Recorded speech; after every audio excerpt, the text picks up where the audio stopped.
Once you have your group set up and your networks connected, you can publish tweets, Facebook, and LinkedIn posts straight from SplashCube.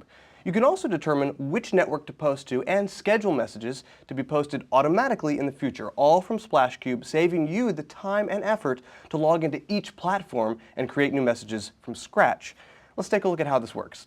After logging into SplashCube, click on Publishing. Here you'll have a blank canvas ready for your message. But before you start composing your brilliant post, always check to make sure you're in the right group. If not, just switch over using the drop-down menu up at the top. At best, a post to the wrong client might go unnoticed before you delete it, but depending on the content, it could cause major problems. As you type in your post, SplashCube will keep a running character count below so you'll know if your message is too long. For example, our post could be, "Happy Monday, everyone." And you can see my character count down here at 23. Before you post, click the icon or icons where you'd like this post to be published. If you've gone over your character limit for any of those networks, for example 140 characters on Twitter, the number will turn red, letting you know you need to trim the message. Because you have the option to distribute one post over multiple networks, follow the best practice of not overlapping features that are specific to a particular network. For example, if your message is going out to Twitter and Facebook, don't use hashtags because they're not used on Facebook. If you want to use hashtags, just create a separate post just for Twitter.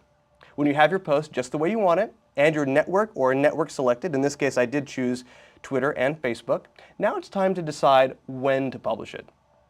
By not adjusting the time already set here, you can let SplashCube determine the best time to send your message based on your peak times for your community. Or you can schedule the day and time in the future yourself. For example, I could change this to April 25th at 10:04. You can also set up recurring posts if you want the same message to go out at a certain interval. For example, instead I could republish this message every 2 weeks. And it's especially helpful if I have a certain webinar or event happening at a regular basis.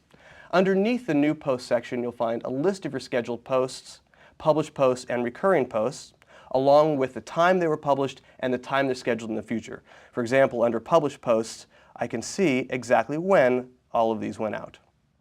Now that you know how to publish and schedule posts through SplashCube, take some time to develop messages for Facebook, Twitter, and LinkedIn, and try publishing a variety of posts at a variety of different times.